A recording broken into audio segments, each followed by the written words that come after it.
Okay, so today we are back with Barry. I am lying down to do this because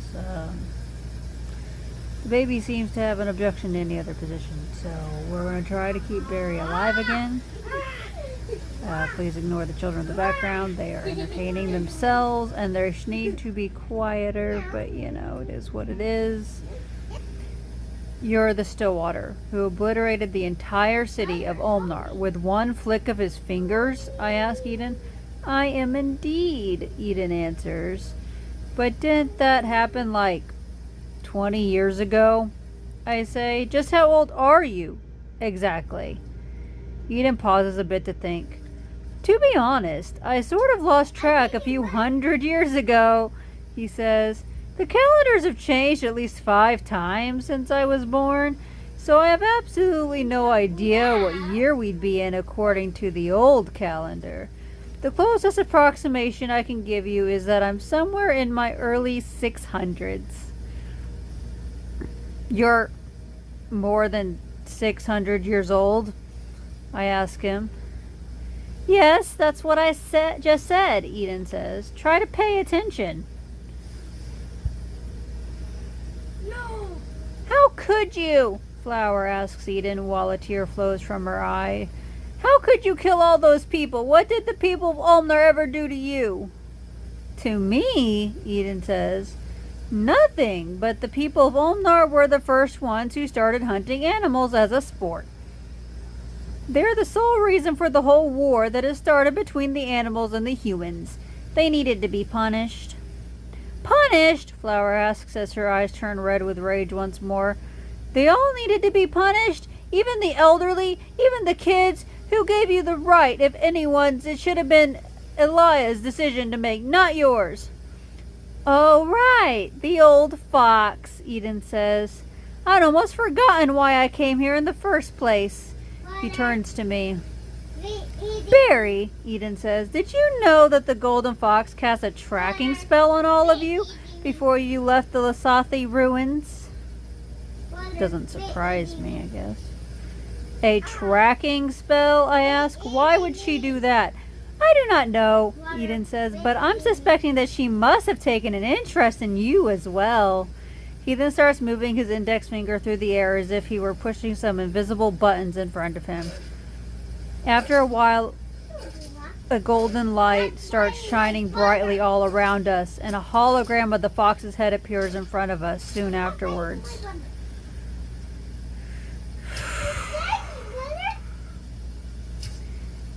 Eden, Elia says. Eden, is that you? Hello, old friend, Eden says. Did you miss me? Eden, what are you doing? The fox says, stop this at once. The Stillwater pays her no mind, and he continues to fiddle around with her spell until he grabs onto what seems to be a golden string made of solid light. Eden! Elia shouts. Eden, don't you dare! Eden smiles and waves at the fox as he pulls on the golden string, and both the light surrounding us and the fox's head quickly disappear with a loud clinking noise. Wonder what he did. Probably disintegrated the fox. Was that it? I ask Eden. Did you deactivate the spell? Yes, but the spell is set to reactivate itself if its targets remain in the same area for too long. Eden says, I believe I overheard you saying that you were headed towards the city of Thilius, were you not? Allow me to give you a ride to your destination, free of charge. He snaps his fingers, and I suddenly feel my whole body compressing itself into a single point, as all of my senses fade for one brief moment, and when I wake up, I find myself standing in front of a huge stone wall that seems to spread for as far as the eye can see. I turn to Rose, who seems to have recovered from her violent coughing and who is now measuring up the walls with her eyes. Rose, is this? I start to ask, but Rose answers me before I finish my question.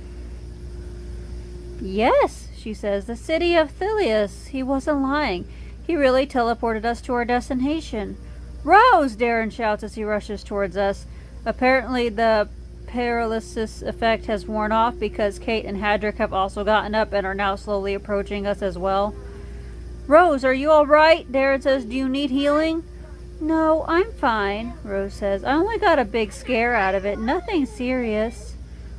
Araka, I say as I now look towards Flower's amulet. Do you sense Eden anywhere around us? Is he hiding invisibly again?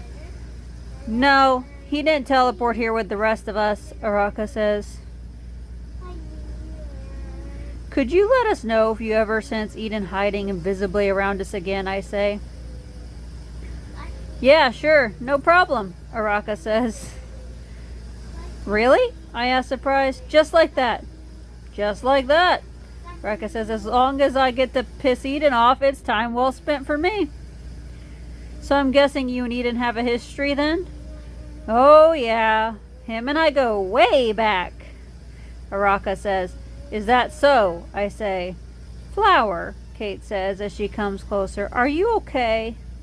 I'm fine, Flower says curtly as she wipes the tears from her eyes with the back of her hand. Do you need to talk? Or Kate starts to say, but Flower interrupts her. I'm fine, Flower shouts.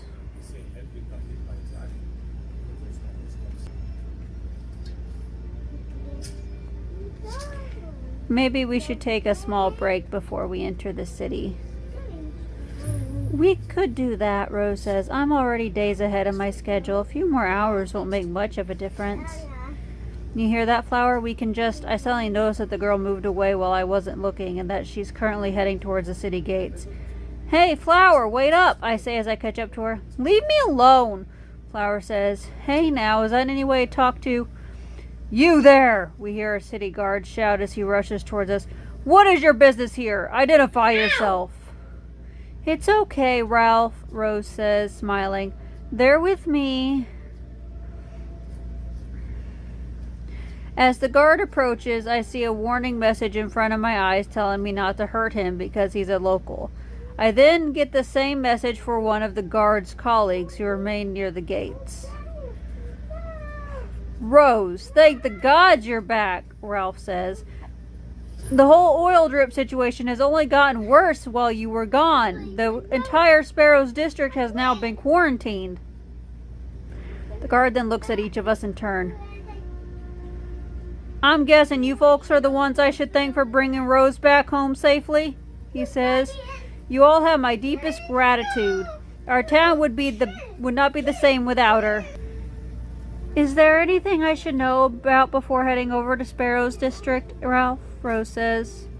Yeah, Rose says yeah. Yeah, Ralph says. Nurse Martha said she needed to talk to you as soon as you came back. You should drop by her tent before doing anything else. All right, Rose says. I'll be sure to go there as soon as I lead my new friends to my house. Then, thanks for letting me know. After finishing his conversation with us, Ralph waved to his colleague, and the latter then opened the city gates to let us through. As we entered the city, I was surprised to see that instead of luxurious manors and villas, we were greeted by broken down wooden houses and a stench that could even drive off a skunk. Most people on the streets were dressed in rags, and they were all looking at us with an uneasy look in their eyes as we passed them by. Naturally, every single one of them had a warning message floating above their head telling me that I couldn't harm them. Forgive me for maybe coming off as ignorant, Rose, Darren says, after we walked down the city streets for a while, but aren't the towns of Varathia supposed to represent the peak of human civilization? They do, Rose says, but this is the Beggars District. We entered through the eastern gate, but the nobles and the royalty mostly only use the western gate when they come into the city, and they rarely, if ever, set foot in this area. Your towns are divided according to the amount of wealth each individual possesses? Darren asks, shocked. Yes, Rose says. Isn't it the same on the other continents? No, of course not, Darren says. That would only further increase the disparity between the rich and the poor and cause unnecessary conflict between them.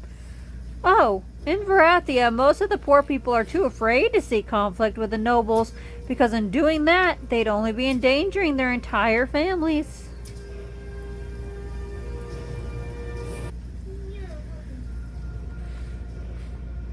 Your nobles are starting to sound less like nobles and more like a gang of thugs.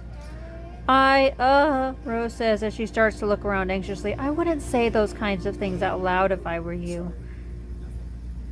What are they going to do? I ask. Put me in jail for stating my opinion? Yes, actually, Rose says. You guys really live in a completely different world from us, don't you? All of a sudden, Flower, who hasn't really spoken a word since we entered the city, gasps loudly and puts both her hands over her mouth. Oh, gods, she says. I completely forgot I needed to buy a new chain for Araka's amulet. Amulet. Can you guys wait for me here? I'm pretty sure that there was a shop that had what I wanted somewhere near the city gates. Well, hurry up then, Hadrick says. I wouldn't want to spend more time here than is absolutely necessary. This place gives me the creeps. As Flower hurries off to the shop, Hadrick starts to look around for something to do while he waits. Hey, Darren, Hadrick says. There's an armor shop right over there by this corner. Want to come see what they've got? This might be the perfect opportunity for you to finally get rid of that ugly breastplate of yours. I'll pass, Darren says with an acid tone in his voice. Suit yourself, Hadrick says with a grin, and he goes to enter the armor shop.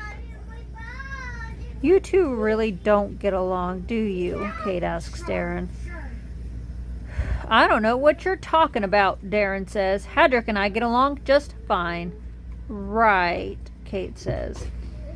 As we all stand there and wait, we suddenly hear a girl's scream coming from our right. When we turn around, we see that a large man in his 50s is currently brutally beating a 15-year-old girl in the middle of the street. Judging by his extravagant clothing and the jewelry around his neck, he would seem to be one of the local nobles, or maybe even royalty.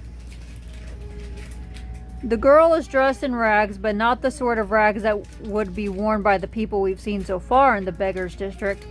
These clothes of hers look much more worn down, and it doesn't appear like there's been any effort put into making them look aesthetically pleasing, even when they were new. Leaving her clothes aside, what is really strange here is that the girl doesn't seem to offer any sort of resistance while she's getting beaten. She's not raised her hands to defend herself, she's not tried to run, and she's not calling for help. What's more, the people on the streets are simply passing them by and ignoring them as if nothing was happening. What the hell is wrong with everyone? Darren says. They're all acting like this is perfectly normal. I can't just stand around here and watch things go on like this. I'm going to teach that fat bastard a lesson. He'll never forget. Darren, wait, Rose says as she grabs him by the arm. You can't. That man is related to one of the kings of Varathia, and that girl is his slave. She is his rightful property. She's his what? Darren says as his look darkens. Rose hesitates for a second when she sees the look in his eyes. That girl is a slave, Rose continues. She doesn't have any rights or freedoms. That man is legally entitled to use her in any way he wishes, and to dispose of her whenever he sees fit. Darren just stands there and looks at Rose for a few seconds as if he couldn't believe what he was hearing. You're saying this is normal? Darren asks her furious, treating another person like this, like they were nothing more than an object. Do you find this normal, Rose? Rose opens her mouth to speak, but no words come out for a few seconds. Regardless of whether I'm finding any of this normal or not, Rose says with a shaky voice, the fact remains that the tournament rules still prohibit you from attacking any of the locals. You saw what happened to that mage who tried to attack me in the forest. You'll just get teleported out of here before you even get the chance to do anything. Darren clenches his fist as his hand starts shaking with rage, but he's unable to come up with a proper retort. Instead, he decides to turn his head away from her and to continue watching the gruesome scene that was unraveling before our eyes. I'm sorry, the girl says as the man beats her mercilessly. Please, I'm sorry. I didn't ask for your apologies, you little wench, the man says as he looks at her now swollen face with disgust. I asked for you to be useful. How am I supposed to expect anything from you if you can't even carry a few bags? Now that he mentions it, I realize that there are at least 10 bags full of clothes and groceries lying on the ground next to the girl. They must weigh a ton.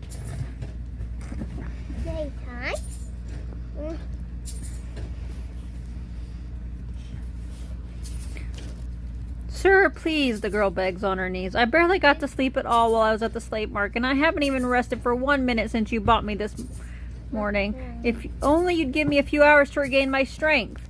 The noble grabs the girl by her hair and lifts her head in order to look her straight in the eye. So you're saying it's my fault that you're so useless, he says. Is that it? No, sir, the girl says, terrified. I would never. Maybe I should just gut you right here and now and find me a proper slave, the man says. One that can carry a few bags, one that doesn't talk back. After all, I only paid 10 silvers for you. That's practically pocket change for me. No, please, the girl says, now starting to cry. I promise I won't talk back anymore. I promise I'll be good. Just give me another chance. Do you see now, Darren? We hear Eden's voice come from behind us. You, Darren says, unable to contain his fury as he sees Eden's face.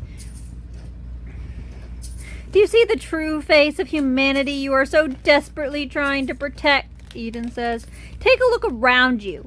Any of these people passing by could easily overpower that clown and save the girl, but they won't do it. Some of them would tell you that they're just obeying the law. Others would have you believe that they're only doing it to protect their families. But we all know what the real reason is. They're ignoring her because it's convenient. Because it's easier to lie to themselves and carry on with their lives than to face reality and try to give some meaning to their miserable existence. Upon hearing Eden's words, Rose lowers her head and she starts staring at the ground in silence.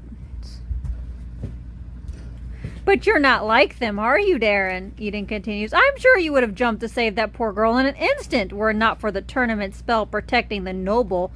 Shut up, Darren says. It's quite a pity, isn't it? Eden says. The fact that you're forced to stand here and do nothing because of one meager spell. Eden smiles. What if I were to tell you, Darren, that I had a way to circumvent that spell, he says. I'd say that you were out of your mind, Darren says. Eden laughs. You don't have to take my word for it, he says. Once I give you the power, you'll know that it's true. All you need to do is ask. Ask me for the power, Darren, and I'll give it to you without asking for anything in return. You must have gone completely insane if you're actually thinking that I'd ever consider asking you for a favor, Darren says. Oh, Eden says, and I suppose that you're confident in leaving that girl to her fate. Will you walk away like all the others? Darren clenches his fists and bites his lip, but he doesn't say anything. No. I don't know. I don't trust Eden. This can go so many horrible ways.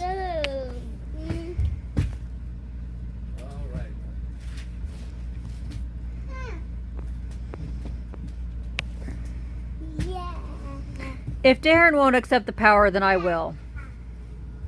I was expecting you to say something like that, Eden says with a smile. Very well, then. The Stillwater then raises his hands, and a powerful wind starts spinning around him for a few seconds. As the wind stops, Eden lowers his hands, and he looks towards me. It is done, he says. Weird, I say. I don't feel any different. Look at the nobleman, and try to imagine yourself hitting him, Eden says. You'll see that the tournament spell no longer poses any resistance. As I do what he says, I realize that he is right. When I imagined myself hitting the noble before, I definitely felt some sort of force that was trying to stop my very train of thoughts from forming. But none of that happened anymore. No. I waste no time and I run towards the noble. While I already up my right fist, as soon as I reach him, I punch him hard as in the face, which makes him fall on his back. What is the meaning of this? The noble shouts, furious from the ground. How dare you? Do you know who I am? Sure, I tell him. You're just another rich jackass who let all his wealth and social status go to his head. Welcome to the real world, buddy. Do you think you can afford to act cocky just because you somehow managed to break through the tournament's protection spell? The noble says, you have no idea who you're dealing with here, boy. Being eliminated from the mage tournament will be the least of your worries when I'm done with you.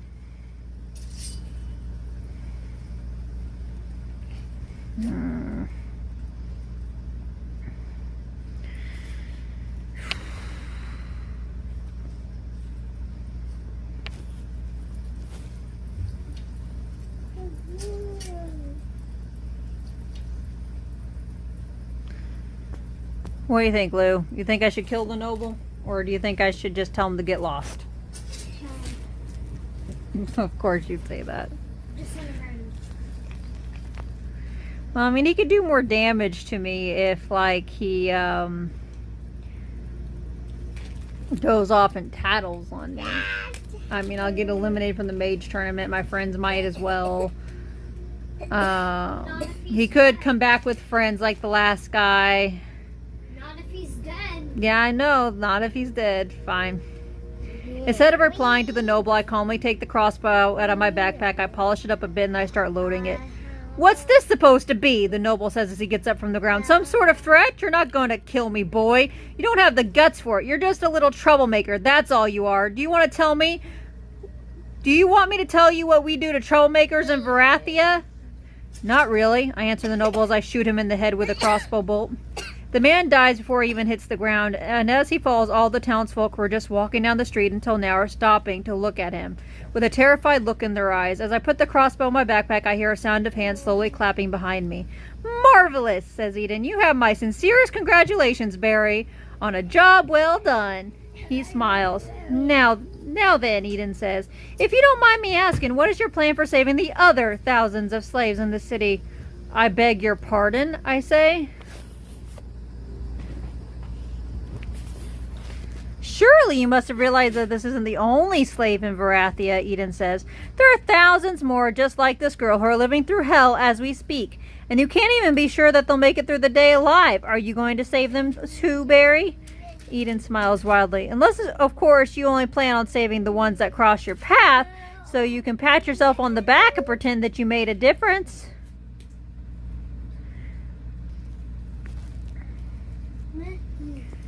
Should I just ignore everyone who needs help because I can't save the whole world? Eden pauses a bit to ponder on my question. Well, if you put it like that, then I suppose you shouldn't, Eden says. Very well then, I believe that my job here is done, so I will take my leave. Eden raises himself in the air and he prepares to teleport out of the city. Oh, there's one last thing I should tell you before I go, the Stillwater says as he turns to Darren and Kate. The spell I cast just now on Barry was an area of effect spell, and not a targeted one.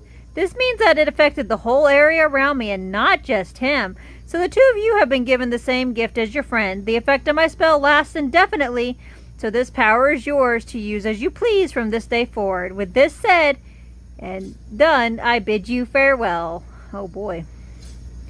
Eden snaps his finger and he immediately disappears without a trace. Sir, the slave girl says as she pulls on my sleeve softly. Excuse me, sir. As I turn around, the girl takes a bow and then she introduces herself. My name is Ella, she says, but most of my masters simply call me slave girl. I know I may not look like much, but if you will have me, I vow to serve you to the best of my ability until the day I die. Just give me my first order and our contract will be complete. But I mean, I could just have her come to Rose's house with us. Yeah. But also, I kind of want to object. Wait, I didn't mean to become your new master. I only meant to set you free. You're going to kill me? Ella says with a scared look on her face and with tears starting to form in her eyes. What? I say, no, you misunderstand. All I meant... Barry just wanted to say that you're free to come with us, Rose says with a smile as she puts her hand on the girl's shoulder. We're currently heading towards my house, which is not far from here. Yes, sir, Ella says. Of course. But for now, I think you should start by getting rid of those bruises, Rose says. That tall man over there dressed in armor just so happens to be our group's healer. He'll fix you up in a jiffy. Isn't that right, Darren? Darren seems to be deeply buried in his own thoughts when Rose called out to him. It took him a while before he came to his senses and realized what she wanted from him. Yeah, he says, sure, come over here and we'll have a look. As Ella goes to get healed, Rose pulls me and Kate aside to have a little private conversation. Barry, you can't just tell her that you're setting her free like that, Rose whispers to me.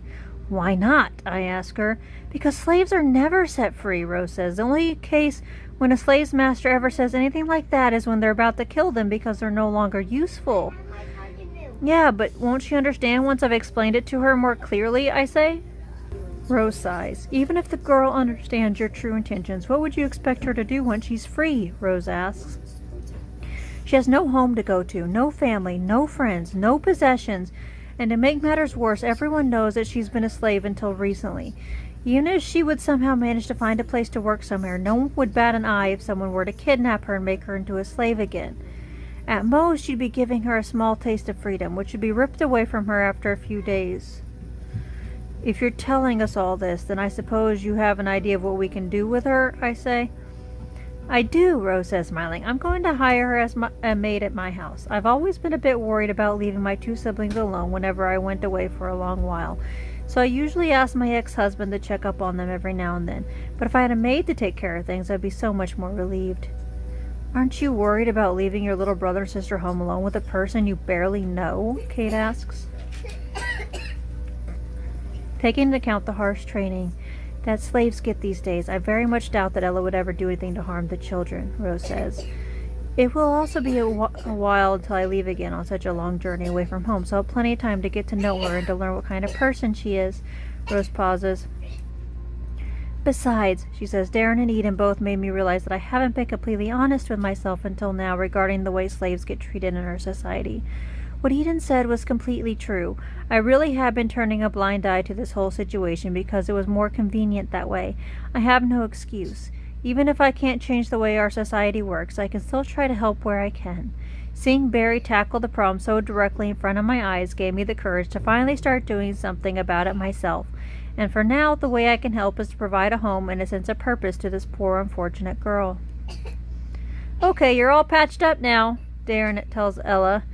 Thank you, sir, the girl says. Now that her bruises are gone and I get a good look at her face, I suddenly realize that Ella could very well give Rose a run for her money in a beauty contest. Even though her messy black hair and the tattered rags she's wearing aren't doing her any favors, her face has all the features that make a girl look beautiful without any makeup. She has a small nose, high cheekbones, full lips, and large brown eyes, while her body's proportions seem almost perfectly balanced. If she lived a normal life and she'd had attended a school like all the other girls her age, she would have likely been very popular. Girls would have killed to have her in their groups, and boys would have courted her every single day. She wouldn't have had a life that most girls her age could only dream of if she'd lived a normal life.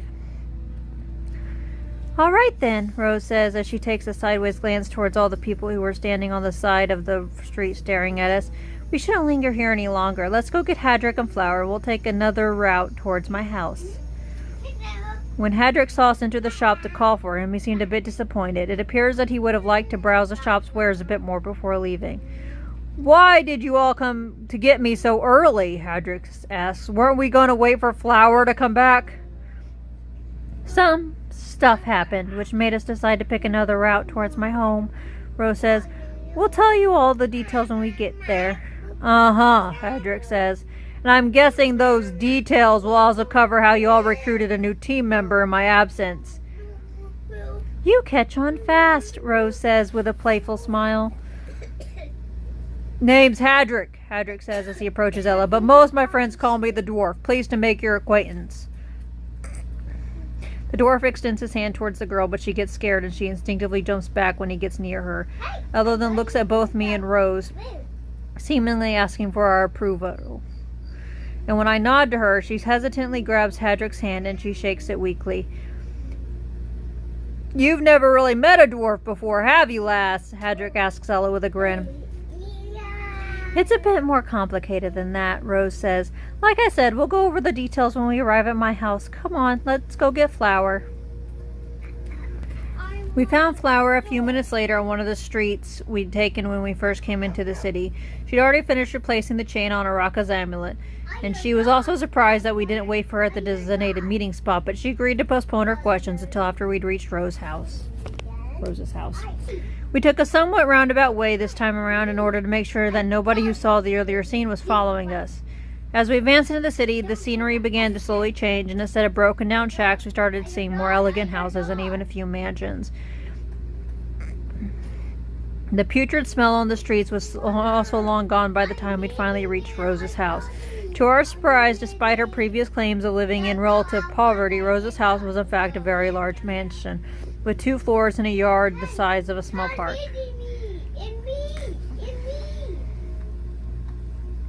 Kate, you can stop suppressing your magical aura now, Rose says as we walk across your yard. My siblings don't know what a banshee is, so there's no need to hide from them. Rose, I don't mean to sound rude, Hadrick says, but didn't you tell me that you and your 2 siblings were living a modest life here in the city? Rose blushes. I am not the one who bought this house, Rose says. This is where I used to live with my old husband before we got divorced. He told me that he didn't mind me keeping this house for myself since he owned many other mansions in better areas of the city. I meant to refuse him at first, but I had both my siblings and my sickly father to care for at the time, and it would have been very hard for me to continue living with them in our old cramped house. Ah, he was trying to win you back with a little parting gift, was he? Hedrick says with a grin. Actually, no, Rose says. The main reason why we broke up is that Enrique was never really the kind of man who would be happy being tied down to only one woman. After we got divorced, he told me that during our marriage he felt like a caged bird that was denied the freedom to soar the skies in search of stars that shine brightly in the night. He also told me that no matter how many stars he'd end up visiting, I would always remain the sun that outshines them all, and that he'd never love another woman with as much passion as he'd loved me. Rose giggles. It was always hard to take him seriously when he said things like that, she says, smiling. Look, it's Rose! I hear a young girl shout from a distance as she comes running towards us. Rose is back! Come quick! The girl who appears to be Rose's 8-year-old sister is now waving towards her 9-year-old brother, and they both race across the yard until they finally reach us. Rose, look, the girl says with a proud tone in her voice as she takes something out of her pocket and shows it to her. Billy's already 14 years old, and he's just as lively as ever, see? That's really good news, Susie, Rose says, smiling as she pats her sister on her head. I'll admit that I was a bit worried about him while I was gone, but I see now that I had no reason to doubt you. I noticed the virtual pet toy that Susie is holding in her hand looks incredibly similar to my stat device, even more so than I remembered. Could it also be some ancient device made by the Asathi which holds hidden powers like the fortune teller's trinket that I have in my pocket?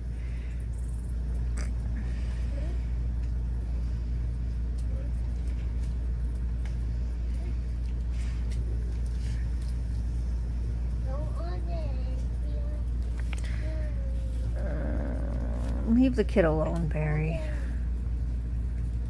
No. I decide to leave the girl alone. The stat device's resemblance to the toy is probably only a coincidence. That shield looks so cool, Rose's little brother says when he sees Darren. I have a toy soldier with a shield just like that. Can I touch it? Can I touch it? Some other time, kid, Darren says. He then turns to Rose. Rose, Darren says, could you show me to my room? All I want right now is to lie down in a bed for a while. Certainly, Rose says. Follow me. I'll show you the way. We'll come too, Rose's siblings say in unison. Okay, you'll come too, Rose says, smiling. She then turns to us. Please make yourselves comfortable, Rose says. You can come inside the house and wait in the main hall if you like. Nah, we're good for now, thanks, Hedrick says. We'll just sit at one of these picnic tables. I'll be right back, Rose says, and then she goes with Darren and her siblings inside the mansion.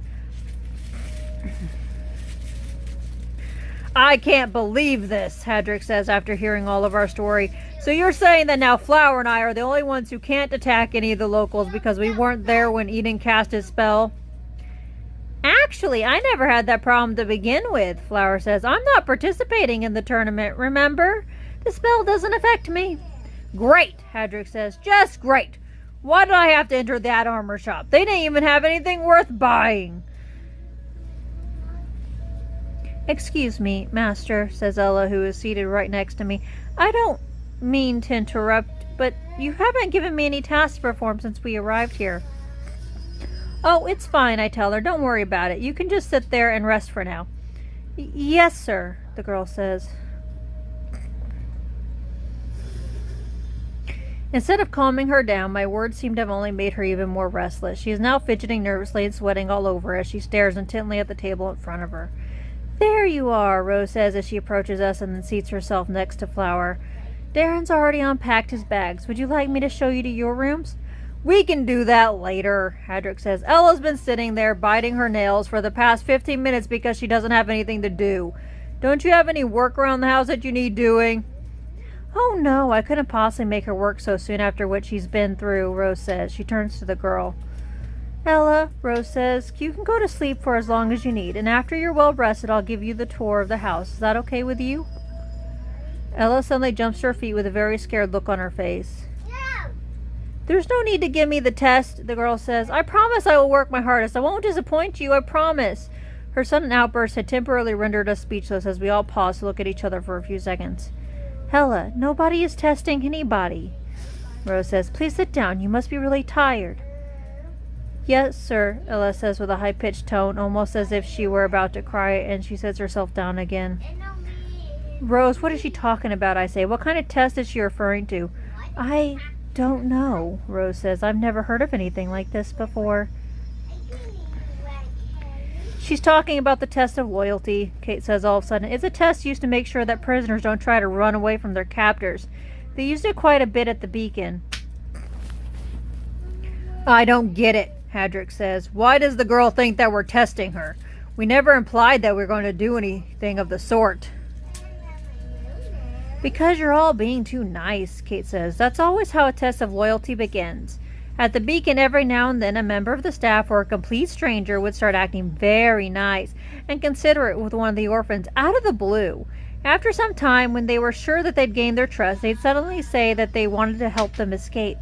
If the orphan believed them and followed their instructions, they would be recaptured by the very person that tried to help them and told them it was all a test of loyalty and that they had failed. Then they would either be beaten senseless for breaking the rules, or they'd be killed to serve as an example for all the other orphans. This way, if anyone ever actually tried to help one of us, we'd never believe them, and we'd choose to remain prisoners out of fear. Rose gasps. My gods, that's horrible, she says, but if what you say is true, then how are we going to convince Ella that we're telling the truth? We're not going to convince her, Kate says. Even after hearing us discuss things openly in front of her like this, she still probably thinks it's all part of an elaborate act in order to make her lower her guard. She must think that once she agrees to rest, she'll have failed the test and will deem her worthless, just like that noble.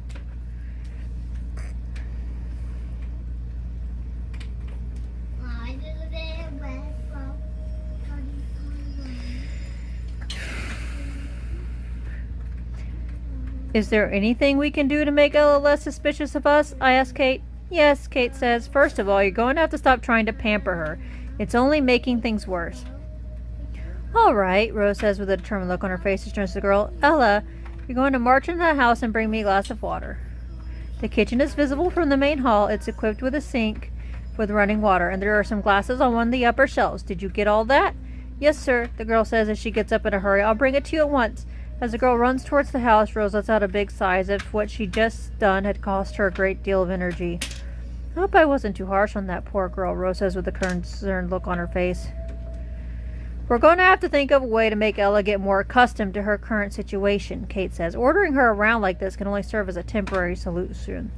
As we all sit there and think, Ella comes out of the house with a glass of water in her hand and with both of Rose's siblings running around her in circles as she walks. I think I might just have an idea, Rose says with a smile. She looks at the three of them. You're very pretty, Susie tells Ella as she approaches us. Thank you, Sir, Ella says, looking a little confused. Susie giggles. I like you, she says. You're funny. I think I have the perfect job for you, Ella, Rose says after Ella brings her the glass of water. What would you like me to have me do, sir? Ella asks. I want you to follow my little sister Susie around wherever she goes. I want you to listen to her every order for the remainder of the day, Rose says with an evil smile. Of course, Ella says. I will not let you down. Susie gasps. She'll do anything I say? She asks. Anything you say, Rose says with a smile. Susie squeals happily when she hears Rose's answer. Ella, follow me, she says. I know exactly what we're going to do next. Yes, Sir, Ella says as she follows the little girl into the mansion. You sure that was a good idea? Hadrick asks. I'm positive, Rose says. Now come on, I'll show you each to your room so you can unpack. After we each settled down in our rooms, we went to meet outside with Rose, who needed to go visit Sparrow's district in order to bring all her collected herbs to the sick. She said she'd most likely come back by sundown and that she'd leave the house in our care until then. As we all waved goodbye to Rose, Susie suddenly comes out in the front door, pulling Ella by the hand while rushing towards us. If I did not know that Ella had left with Susie a little while ago. I would have taken me a minute to figure out whose hand the little girl was holding. The former slave girl was nearly unrecognizable, as she was now wearing an elegant green dress. While her hair had been cleaned up and meticulously braided, she looked stunning. I guess this explains what the two of them have been doing for the past 2 hours. Ta-da! Susie says with a very proud look on her face. Wow, Hadrick says. That's quite the change. Are you the one who braided her hair, Susie? Yes, the little girl says, beaming. Isn't she beautiful? Come on, Ella, don't be shy and turn around so everyone can see. Ella seems to be very flustered about all this, and her cheeks could not be any more red. She probably isn't used to getting this much attention. She turns around just as ordered so we could all have a look at her braided hair. Looking at it closely, you could clearly see that there's been a lot of work put into it. The girl must have been at it for at least the better part of an hour. Come on, Ella, Susie says as she grabs her hand and she pulls her back towards the mansion. Let's play. Hadrick, Kate, Flower, and I spent the rest of the day at one of the picnic tables chatting and eating some more of Flower's magically conceived delicacies. Darren did not come out of the mansion at all during the day, so he must have spent most of the time in his room. As we all sat down at the table, every once in a while we catch a glimpse of Susie and Ella running around in the yard or playing hide and seek. As the sun was starting to set, it was becoming clear that Ella was making great effort to keep up with the little girl's demands as she got more and more tired. Faster, Susie says as Ella runs around the yard giving her a piggyback ride. You can do it, Ella, faster. Hey, Susie, Rose's little brother says as she watches Ella run circles around the yard. Ella will do anything you say, right? Yep, the girl says. Tell her to stand on her hands, the boy says. What? Susie asks, shocked. No, why would I tell her to do that? Because it'd be fun to watch, the boy says. I won't tell her to stand on her hands, Kevin. Why not? She'll do everything you tell her to do, so where's the problem? That doesn't mean we have to make fun of her, Susie says, visibly upset. Pfft, Kevin says, you're no fun. No, you're no fun, Susie says. You're just a mean meanie head, and that's why you don't have any friends. Susie gets down from Ella's back and she hugs her tightly while giving her brother a menacing look. Don't worry, Ella, the little girl says. I would never do anything to hurt you. Ella now looks like she's barely able to stand on her feet. Thank you, miss, she says with the last of her strength, and then she faints due to exhaustion. Ella, Susie screams. When we see what happened, Hadrick and I both rush simultaneously towards Ella, and the first thing we do is make sure that she is still alive. The girl's still breathing, but she has a very high fever. I did this, Susie says as tears start streaming down her face. I killed her. I shouldn't have asked her for all that piggyback ride. I should have seen that she was too tired. Now she's going to die, and it's all my fault. After she finishes her last sentence, the girl breaks down into uncontrollable crying, and she buries her head in her arms.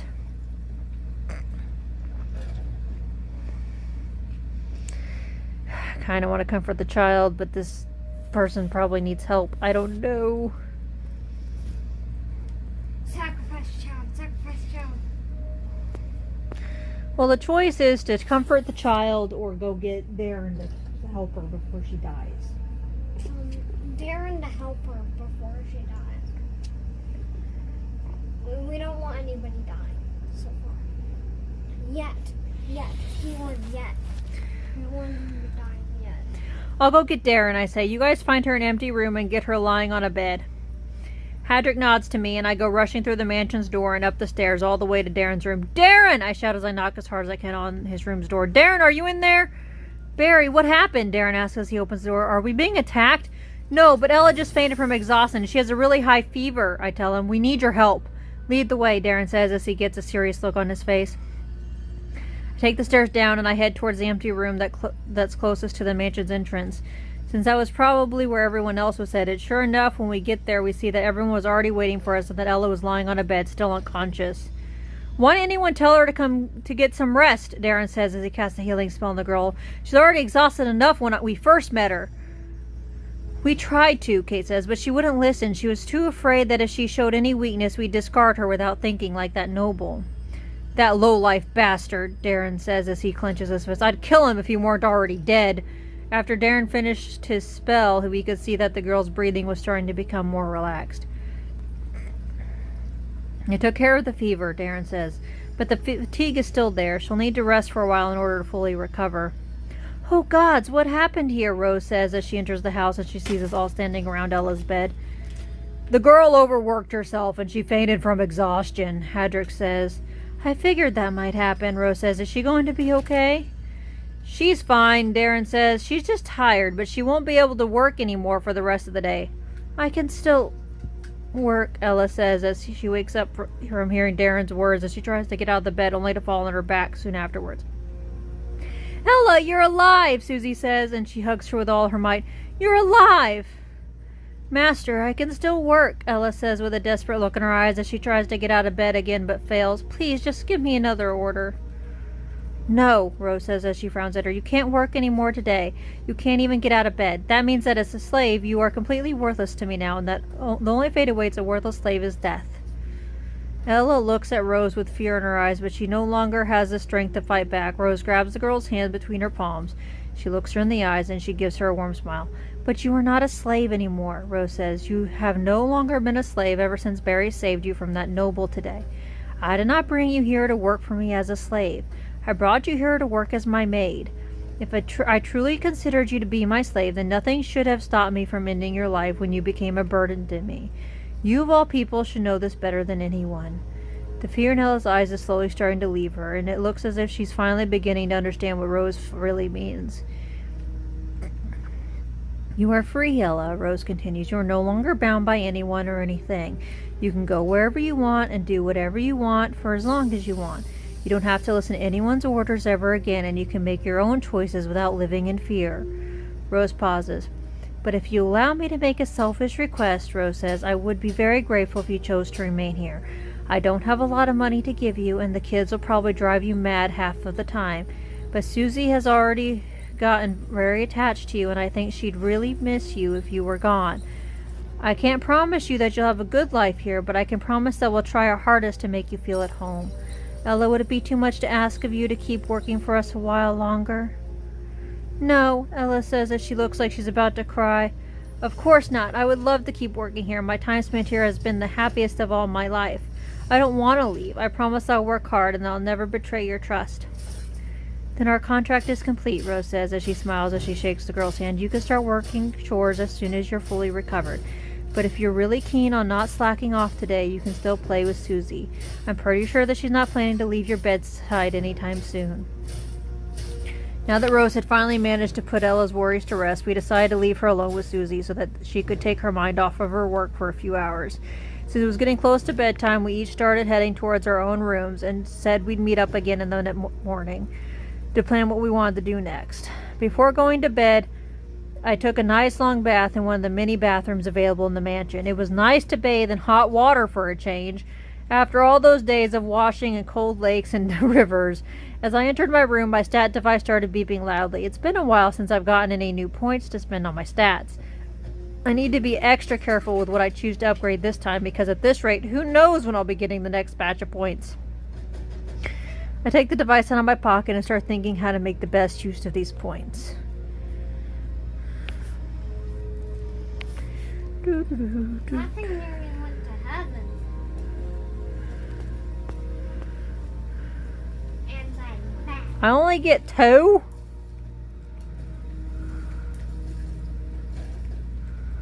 For one.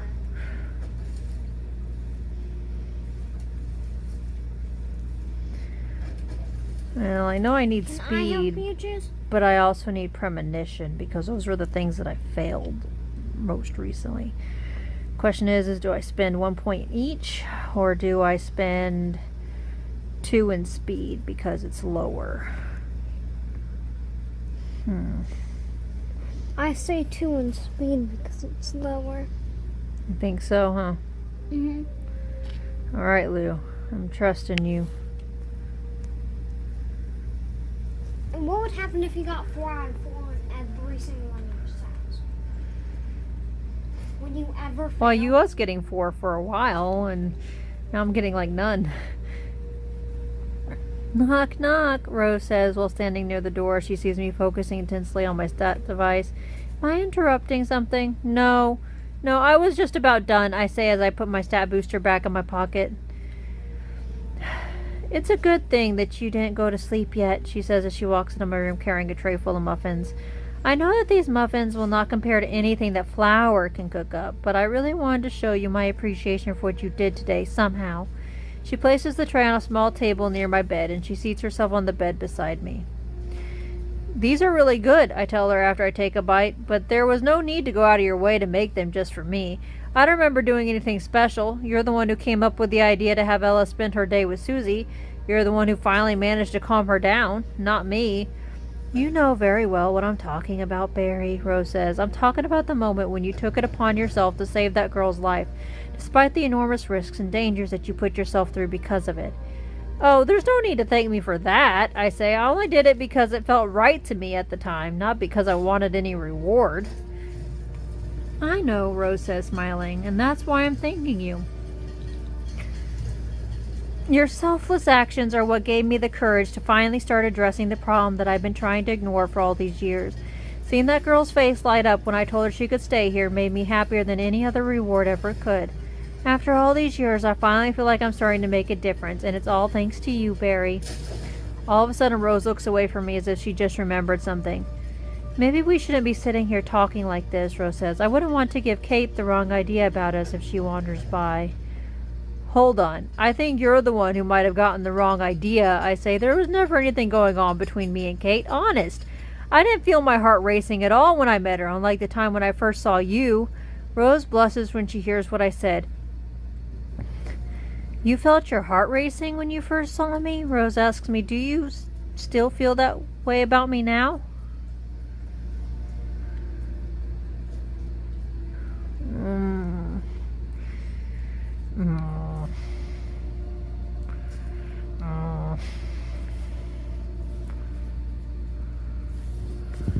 I don't know how I feel about that. Probably have to come back to this decision. Turn on show! Turn on show! I'm sorry. I didn't mean it like that. Please forget what I said. Don't worry about it, Rose says, smiling. I've already forgotten. She then gets up from the bed and takes a bite out of one of the muffins. Wow, these are really good, she says. I should make them more often. You won't mind if I take 2 of these with me, will you? Susie has always outdone me when it comes to muffins, and I'd like to brag about this a little. Of course not, I say. They were yours to begin with. Rose smiles again as she takes 2 muffins off the tray before she starts leaving the room. She stops by the door and she turns to face me one more time. Thank you again, Barry, Rose says, for everything you've done. You have no idea how much this all means to me. I hope I'll be able to fully repay you someday. She pauses. Good night, Barry, she says after a few seconds. Good night, Rose, I say as she turns around and leaves the room. After she left, I ate a few more muffins and then I went to sleep. I woke up several hours later to the sound of Darren's voice. Barry, wake up, he says. You're not planning on sleeping in again, are you? Come on, get up or we'll leave you behind. As Darren leaves, I take a look outside my window and I see the sun had only just risen about an hour ago. Everyone was already waiting outside, while Rose's siblings were running around the yard as lively as ever. I jump out of bed and get dressed, but I don't take my backpack with me. Darren probably only meant that we were going downtown to get some supplies. I take some money with me and my dagger, just in case, and then I head downstairs. About time, Darren says as I approach everyone who waiting in the yard. What took you so long? Where are we going? I ask Rose as I completely ignore Darren's question. We're going to a hospital from the Beggars District, Rose says. I went there yesterday after visiting the Sparrows District, and I saw a lot of wounded who weren't being treated properly due to a severe lack of qualified personnel. None of them seemed to be in critical condition. But Darren's healing spells would be a good godsend to these people. At first I only wanted to bring Darren, but Hedrick insisted that we all go. It's safer if we all stick together, Hedrick says. Just because we're in a city, it doesn't mean that we can let our guards down. We're still in the middle of a deadly tournament, after all. Valid point. Okay, if everyone's ready, we should get going, Rose says. We'll be taking the shorter route this time, so be sure to stay close to me so you don't get lost. It took us less than an hour to reach the Beggars District this time around. The foul smell was still there, but somehow it didn't bother me so much anymore.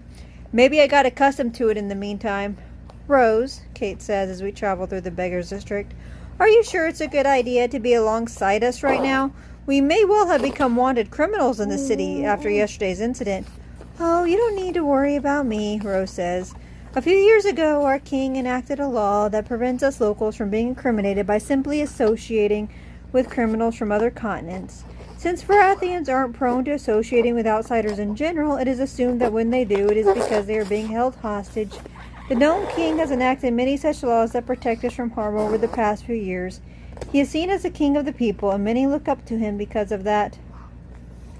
One medal.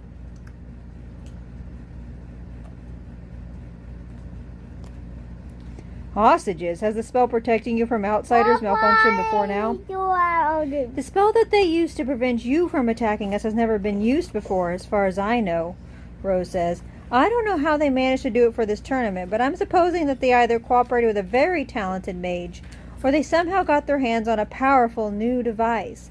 So far, whenever people got invited to this continent, they would be kept under strict supervision and they'd be teleported back if they misbehaved. However, there have been cases where outsiders have not been properly kept in check and they've caused quite a bit of damage before they were finally punished.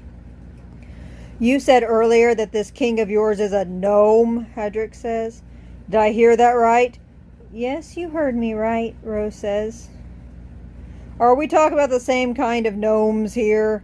Hadrick asks. You know, the frail-looking midgets that can't grow a beard and they're even smaller than dwarves. The ones that are so disorganized that they can't even form their own country, choosing instead to live their lives as nomads who never settle down in one place for more than a few years. They may be seen as disorganized by many people, Rose says, but no one can deny the fact that they are also incredibly resourceful, and that most of the great inventors of our time are of gnome origin. The King Thilius was also a renowned inventor before he was elected king. Elected? Kate asks, shocked. Do you mean to say that the current king of Thilius is not of royal blood? Yes, that is what I am saying, Rose says. The old king of Thilius did not leave an heir, and before he died of old age, he made a public announcement saying that he wanted the next king to be elected through a vote, so that he may become a true king of the people. Naturally, the nobles did not really agree with this, but they couldn't defy the king openly, so they were forced to hold the vote, despite their misgivings. Since Magk was very well known for his inventions and for his cheerful personality, he quickly became the favorite candidate, and he was eventually chosen by the vast majority to rule over our kingdom. I don't mean to interrupt, Una says, but is this marketplace supposed to be so deserted at this hour? I would have expected at least the merchants to be awake at this time in the morning. No, you're right, Rose says. This is strange. Usually this place is filled with people around this time of day, and come to think of it, most of the streets that we passed so far have been empty as well. This smells like an ambush to me, Hadrick says. Yeah, it's definitely an ambush, Araka says. There are two mages heading our way right now. They'll appear in front of us once they pass that corner. Just as Araka finishes her sentence, the whole area around us is lit by a bright green light for a few seconds, and immediately afterwards, Rose loses her consciousness and falls on the ground. Darren rushes to her side in order to check her pulse, and he signals to us that she is still alive. Where did that light come from? Hadrick asks. Did those two mages do it? It's very likely, Luna says. You may not have realized it because I'm still controlling the body, but Flowers also fainted, and I can't wake her up. She looks like she's in some kind of stasis, much like the one I put her in when we were at the Ogre Fort. As Darren tries to wake Rose up, the two mages that were coming our way finally make their appearance. One of them is dressed in black robes and has a snake tattoo on his bald head, while the other one is wearing green robes and a silver circlet on his head. I immediately recognize them as being the two followers of the god of death and the god of fate that tried to kill us with the Stillwater skeletons on the day that we met Hadrick. So much for your stupid trap, Zach, the mage in the green robe says. We paid all of that money when all we managed to do is knock out the one member of their team who can't even put up a fight.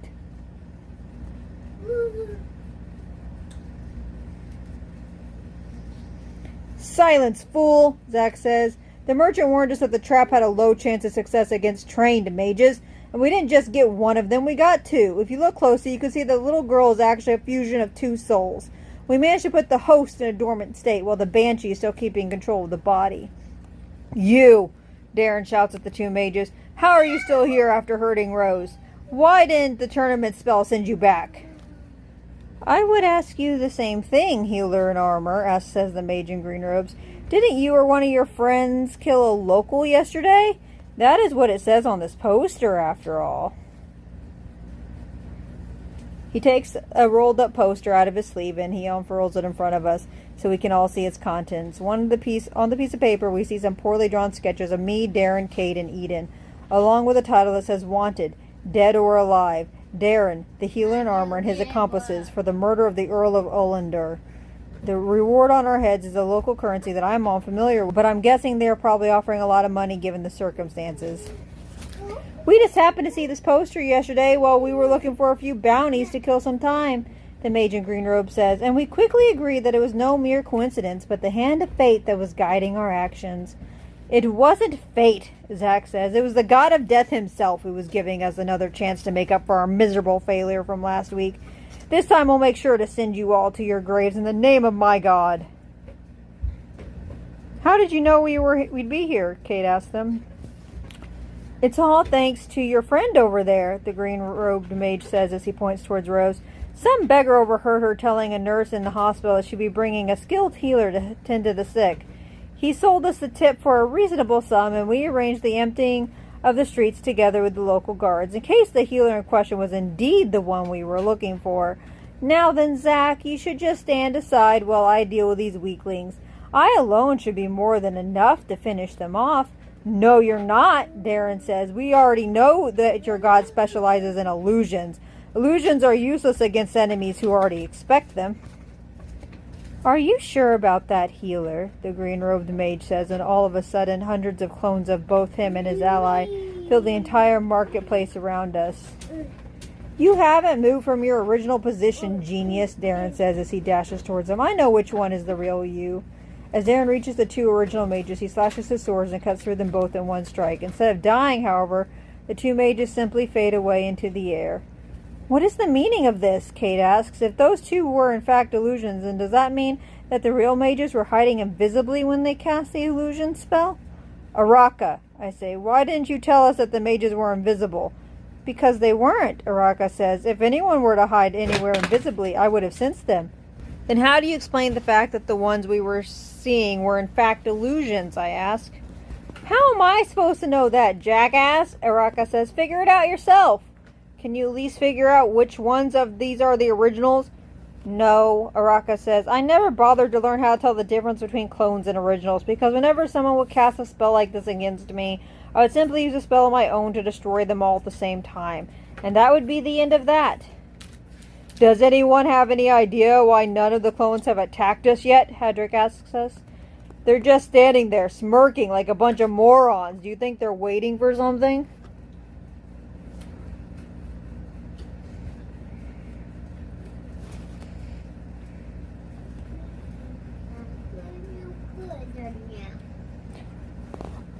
I'll try to freeze the whole area around us so that I can take care of all the clones at the same time, Kate says. No, wait, I say. I think we should concentrate on finding the originals first.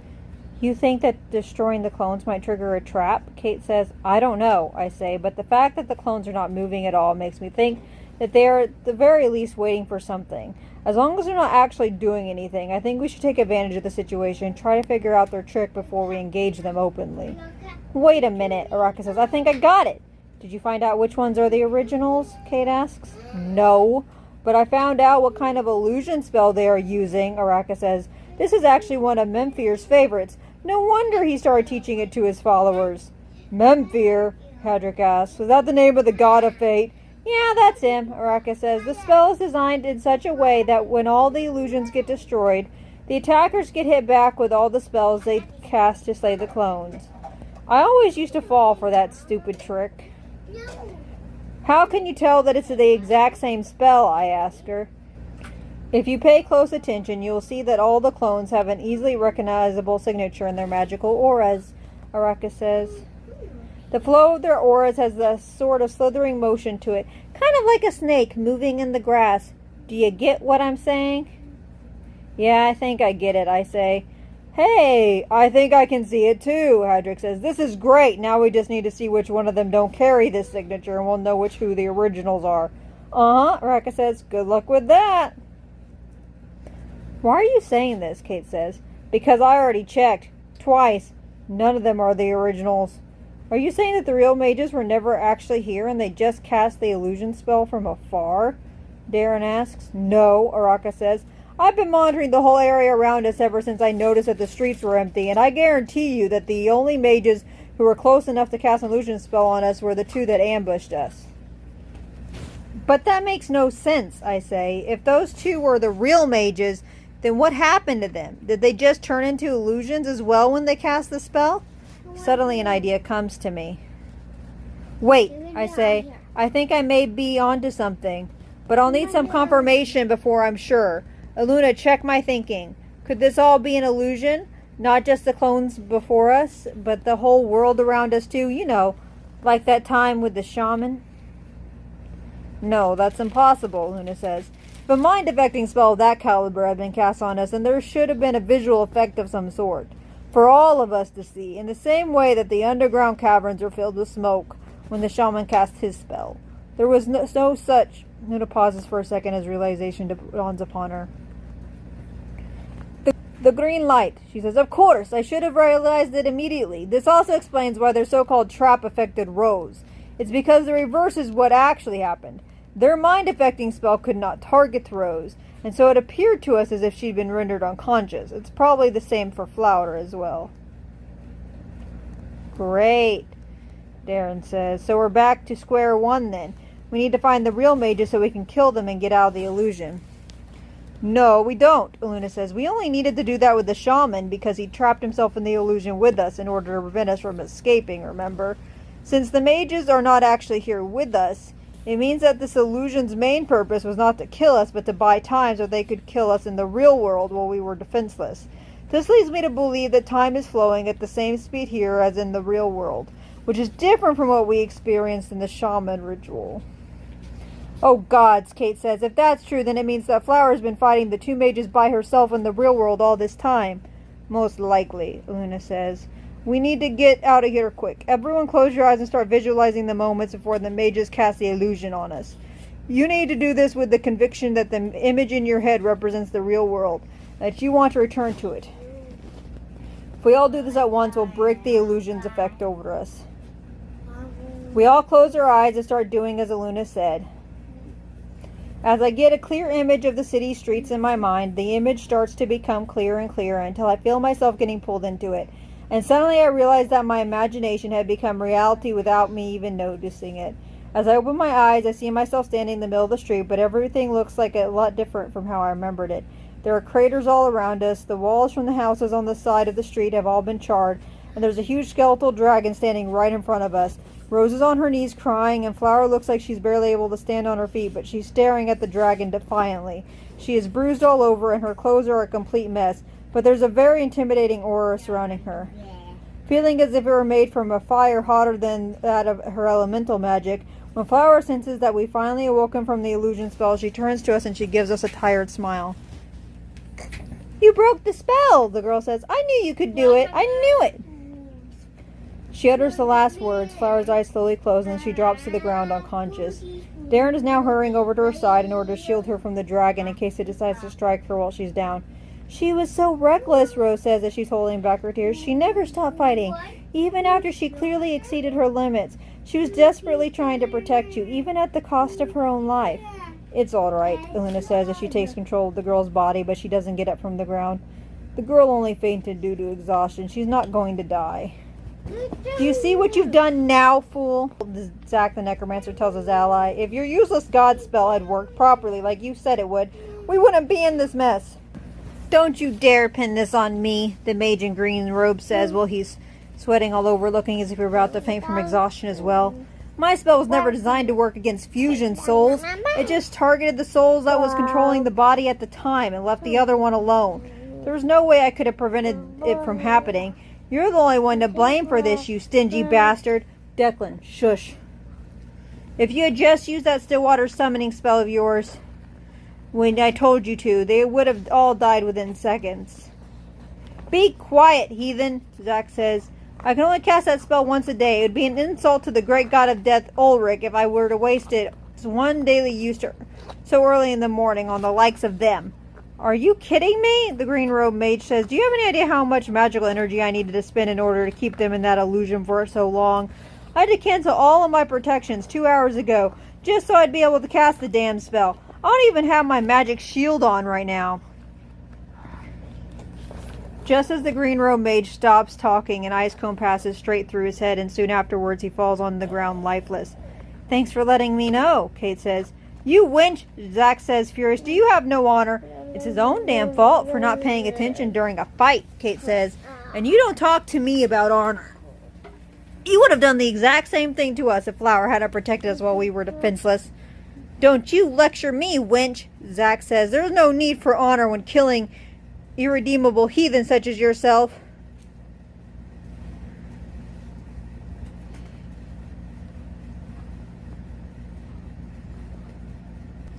Wasn't your friend a heathen too, though? Why would there have been any need for honor when killing him, then?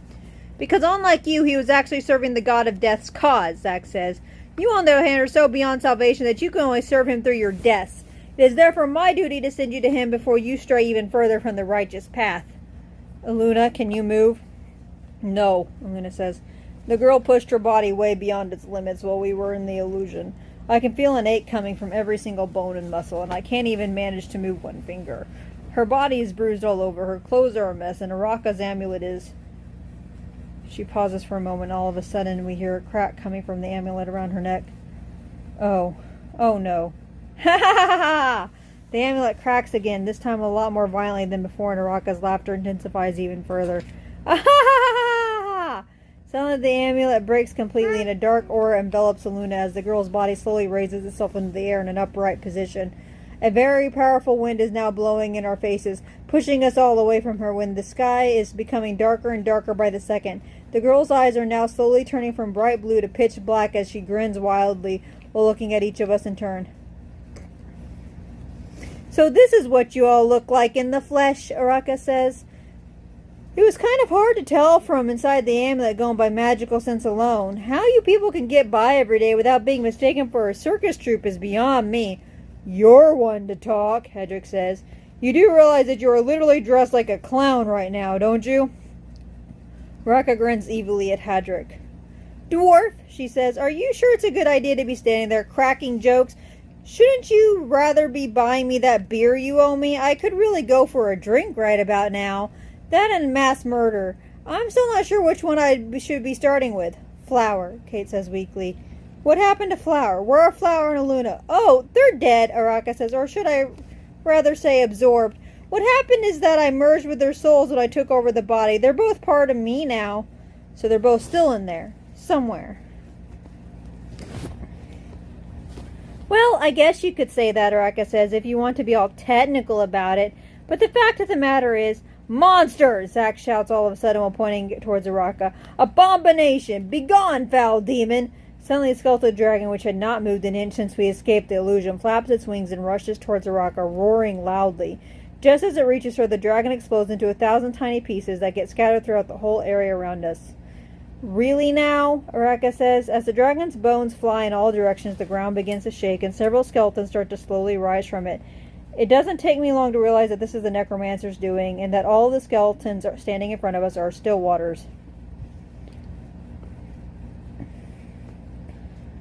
Do you understand now, Banshee? Zack says. Do you understand who you are facing against? This is the true power of the god of death. If you get on your knees now and beg for Ulrich's forgiveness, he might just see fit to grant you a quick and painless death. Arak ignores the mage completely, choosing instead to stare intently at one of the skeletons that have risen from the ground. Wait a minute. I know, Araka says. I know you. You're Valen, right? Short legs, Valen, who couldn't hold a tune to save his life. You're not going to hurt me, are you? Remember all those fun times we've had during the still winter? Remember that time when we had to fish you out of the pond because you fell in while you were practicing your flying spell? And you suddenly remembered that you couldn't swim? Remember how we used to make fun of you because you always walked funny after you expended all your magical energy? Remember when I tied you to a tree and forced you to watch me slowly murder all your friends until you could manage to hit all the notes in that kitty song about the lion and the lamb? Those were the days, huh? Now how did that song go again? Araka clears her throat and she begins to sing. Oh, there was a lamb, a lamb, a lamb, she sings, and that lamb had such a bright white wool. As Araka sings the song, the skeleton named Valen starts to shake uncontrollably, and it puts both its hands on its head as if it were having an intense headache. Eventually its pain turns into rage, and it roars loudly as it starts shooting fire out of its hands.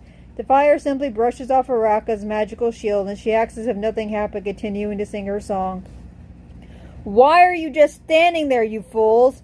Zack asked the other skeletons. Attack her! Kill her! The skeletons all start flinging spells at Araka, attacking her with the types of elemental magic simultaneously, while also using spells to weaken her defenses. Araka acts as if she doesn't even notice the onslaught of spells that are being cast upon her, and she continues to sing without any interruptions. You can stop your little act now, Banshee, Zack says. I can see right through you.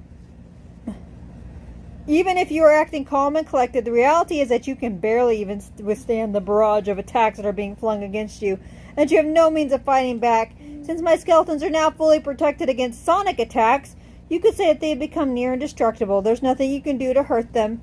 Araka stops singing. She smiles wickedly at the necromancer.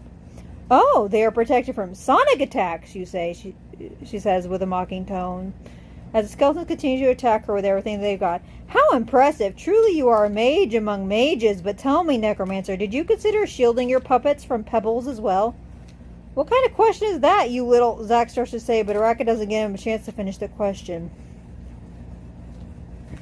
While the necromancer was talking, Araka made a few pebbles from the ground float into her hand, and then she started flinging them with her fingers towards each of the skeletons. When the pebbles reached them, the skeletons exploded, but this time into pieces so small that they could very well be confused with specks of dust. When the necromancer saw what happened, his jaw dropped, and he couldn't bring himself to utter another word. He was in too great of a shock.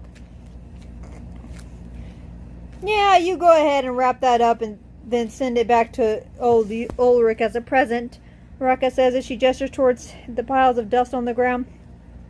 Tell him it's from Araka. Tell him that he should be expecting many more presents from me in the near future. Tell him that once I'm done with the earthen plane, I'll be paying him a visit. I'll visit him. I'll visit Memphi, or I'll visit every single one of those so-called gods that thought it would be a good joke to have me banned from the magical plane, along with every other banshee in existence. And then we can all have a party together while we reminisce over times long forgotten. Shut up, Darren says to Araka all of a sudden as he starts walking towards her with a furious look on his face. I couldn't care less about your past or your personal vendettas. You bring them back, you hear me? You bring them both back this instant. Excuse me? Araka says. You know what I'm talking about, Darren says. Flower and Aluna, you bring them both back right now. What, are you ugly and stupid? Araka says. Didn't I just tell you that I absorbed their souls when I took over the body? What do you expect me to do? Cut them out of me with a meat cleaver? If you're not going to let them go, then I'll force you to do it, Darren says as he pulls out his sword. Prepare yourself, Banshee. Oh, goodness, Darren.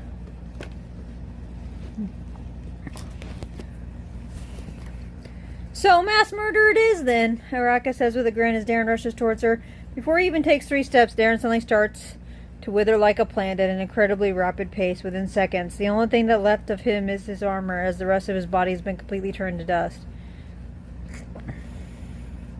No, Kate says as she places her hand on her mouth. No! She conjures 100 icicles as she aims at Araka, but before she gets to attack her with them, she withers just like Darren. Within seconds, nothing is left of her except a pile of dust.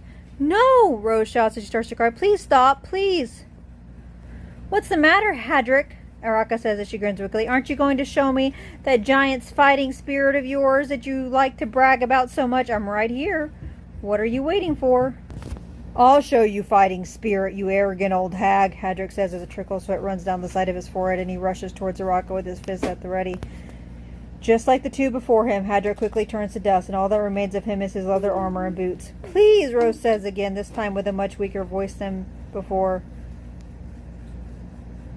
They're dead. They all died right in front of me. How can this be? Is this another illusion? It has to be. That's right. This must be an illusion. I close my eyes and try to visualize the real world in my mind. I try to make the image as clear as possible. I try to throw myself into it just like I did before, but nothing's happening. Nothing's happening. You're not seriously going to close your eyes and pretend that I'm not here, are you? Araka tells me. Come on, take out your dagger. It's no fun killing you if you don't even put up a fight.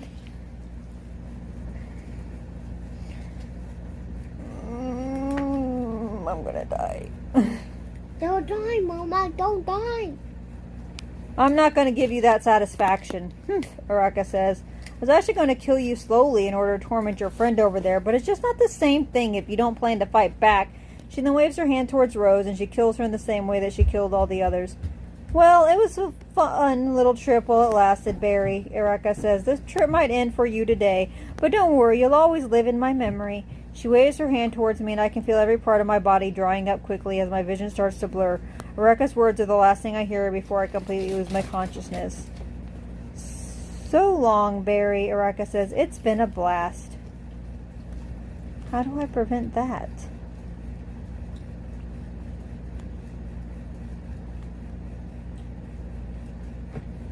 What? Well, okay, I guess I'm going to have to come back. But I don't know where to load from. I guess maybe we will just try to attack her. Try again. I take out my dagger and I look Araka straight in the eye. Alright then, Araka says, grinning. This is it, Barry. An epic duel of the ages in the making. Hero versus villain. Banshee versus Lasathi. The bards will be singing songs of us for thousands of years to come. Let's do this. Come on. I'm not going to fix anything if I just stand here moping about. She doesn't expect me to be a threat. She's overconfident. Maybe I can use that against her somehow. Maybe if I kill her, everything will come back to normal. Maybe she dies, her spells will be undone, and everyone will come back to life. I won't know until I try. I rush towards the Banshee, but I suddenly feel a sharp pain in my stomach as a rock flies into me and knocks me off my feet. Oh, I'm sorry. Was that too rough? Araka says as I struggle to catch back my breath. I'm not exactly sure how much damage you can take since I've never really fought against a weakling like you before. Please leave him alone, Rose screams while tears keep flowing from her eyes. I wouldn't want to kill you right off the bat, Araka says. We should enjoy ourselves to the fullest, you know what I'm saying? She then flings another rock right below my chest, and I can feel my breath leaving me again. Stop, Rose shouts. You're hurting him. Huh? Araka says. Well, I always knew you were a weakling, but I never imagined it would be this bad. This is painful to watch, really. I think I'm just going to spare you the embarrassment and kill you right now. No, don't do it, Rose cries as loud as she can. Goodbye, Barry, Araka says as she waves her hand towards me, and I can feel my whole body starting to quickly dry up. It was fun while it lasted. Stop, Rose shouts again, and just as the last echoes of her words fade away, everything around me freezes in place. My body's not drying up anymore, Araka isn't moving, and Rose's tears are floating in midair. Is this something that normally happens when you die? Is time supposed to feel like it's moving slower as you experience your final moments? I wouldn't know. I've never died before. As far as you know, Barry. I hope that you never died before. All of a sudden, everything begins to move in reverse as I find myself spectating all the events that lead to my death. I see Araka hitting me with the rock, and then I see her killing Hadrick and Cade, and then Dare, and I see her killing the Stillwater skeletons, and I see her breaking out of the amulet. Is this what they call one's life flashing before their eyes? Wow, this is actually pretty entertaining. I never knew that dying could be this fun. Hey, look, that's Flower fighting the skeletal dragon. How the hell am I seeing this? Wasn't I supposed to be in the illusion while all this happened? Now the craters are all disappearing one by one, and we're back at the moment where the two mages ambushed us. The string of events unraveling before my eyes now comes to a halt, and for a few seconds I find myself in a frozen state, yet again, at the exact moment after we'd been ambushed by the two mages. Then all of a sudden time starts moving again, and everyone is looking around themselves with very confused expressions on their faces. Wait a minute, could this be possible? Was it not just my imagination? Are you actually telling me that I just witnessed time reversing itself and that everyone still remembers what happened? I don't get a lot of time to think about what happened because my suspicions suddenly get confirmed by an enraged Araka. A time weaver! Araka shouts from her amulet. Are you kidding me right now? It was Rose of all people? You bastards knew this, didn't you? You all set me up. You knew this would happen. You let me escape on purpose so you could laugh at me, didn't you? Well, you know what? I'm done being nice. Next time I get out, I'm going to rip every single bone from your bodies and I'll make your families watch. You're going to beg me to give you the easy deaths I gave you today. Do you hear me? I'm going to make your lives hell. Stop grinning at me, you stupid low-life dwarf. That's enough, Araka, Luna says. I'm not sure what exactly happened after you escaped from the amulet, but I think I can get a general idea from what you just said. You lost, we won, deal with it. If I hear any more of your whining, I'm going to close this amulet and never open it again. Do you understand?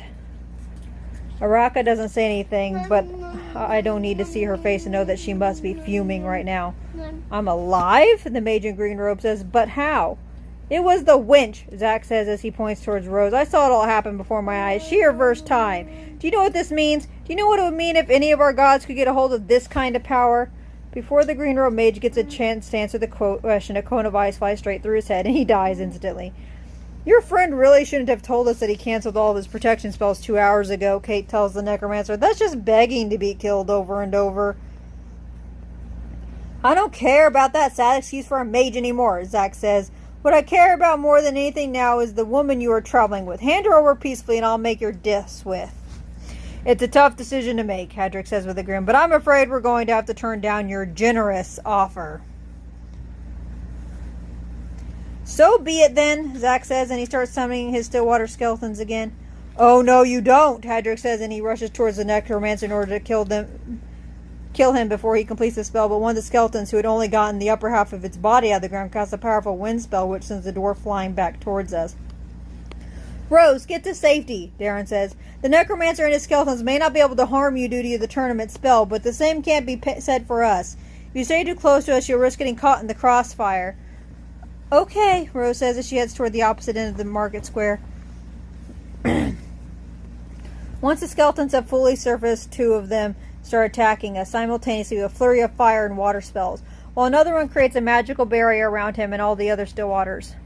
Darren uses his shield to create a magical barrier of his own around us all, but it looks like he won't be able to hold it up for much longer if the Stillwaters keep attacking at this rate. If anyone has any idea on how we can get out of this alive, now would be a good time to let us know, Darren says as 2 newly formed walls of rock are closing in on his barrier, trying to break through it by using brute force. We can't fight them head on, Aluna says. We need to focus on figuring out their weaknesses. They may be Stillwaters, but they're still only skeletons.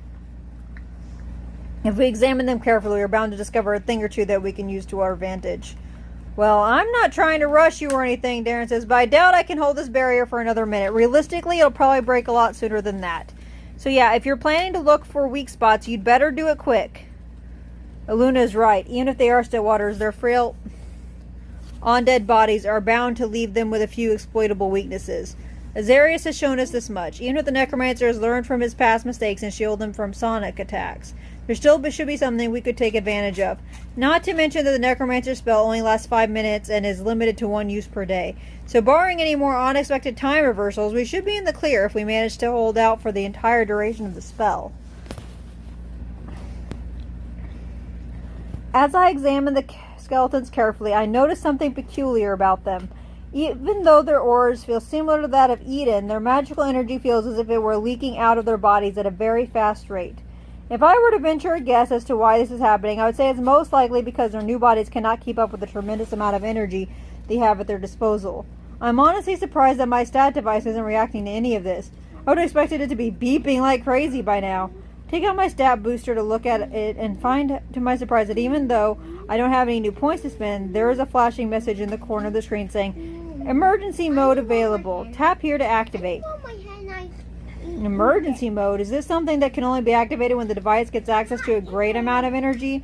If so, then is that what Eden did to power up my device after he pumped it with energy before my fight with the dragon? Unfortunately, I don't have much time to think this through.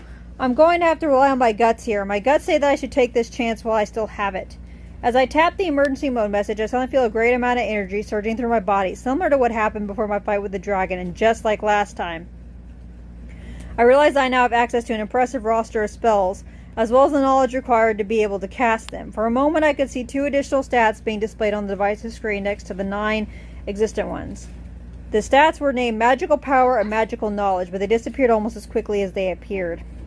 I think I may be starting to understand what's happening here. This emergency mode somehow powers up 2 hidden stats I don't normally have access to, but only does so temporarily, when the device gets a hold of a surplus of energy that it can't assimilate immediately. This is how Eden powered up my device for my fight with Tyrath, I'm sure of it. The feeling I'm getting is exactly the same as back then, even though I don't seem to have the same access to nearly as many spells as I did last time. This time around, it seems I don't have any flight or teleportation spells available, so I guess I'll have to move around the old-fashioned way. I'm also missing some of the bigger spells I had access to last time, and I can feel that the power behind each of my spells is significantly weaker than it was when Eden powered up the device. Regardless, this is the best chance I've got to turn the tables around. I need to take full advantage of this opportunity. I'll first need to decide whether I want to engage the enemy alone or if I try to work with everyone as a team in order to take the skeletons out. Working as a team has its advantages, but it also means I may be forced to limit the firepower behind some of my spells in order to avoid endangering my teammates. However, if I convince them to wait here, I can provide them with various protections that will keep them safe and out of the way for the duration of the fight.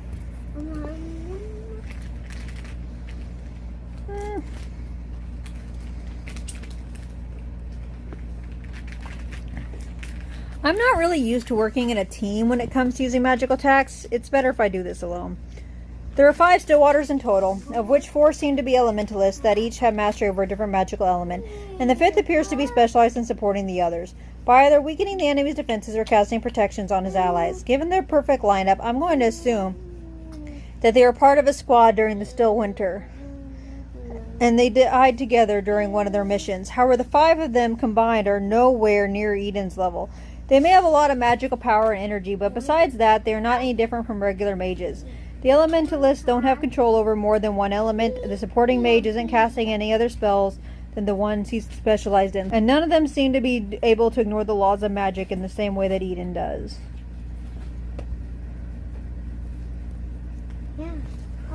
Meanwhile, my stat device's emergency mode gives me access to all the 4 traditional magical elements, as well as non-traditional ones such as ice, acid, and electricity.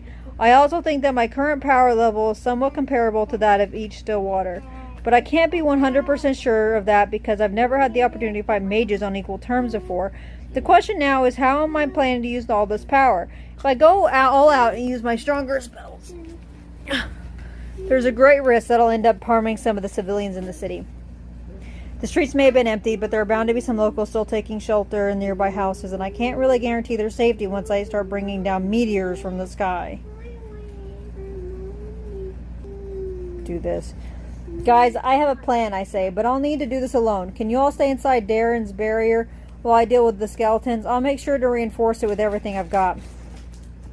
What the hell? Darren says. What's with the crazy magical energy rating from you all of a sudden? Don't tell me that Eden froze time again to give you magic powers.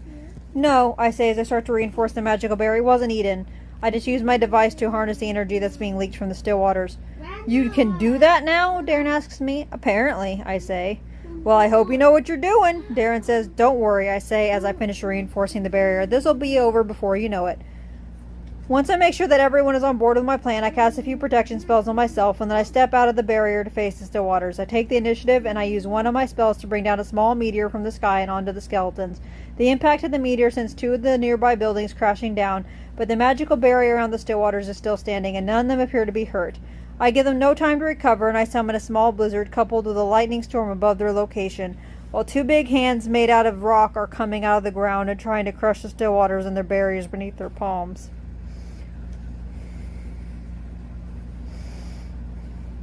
In the meantime, I try to snipe the necromancer from afar with a lightning attack, but the Stillwater in charge of supporting manages to defend him in time with a well-placed magical barrier in front of him.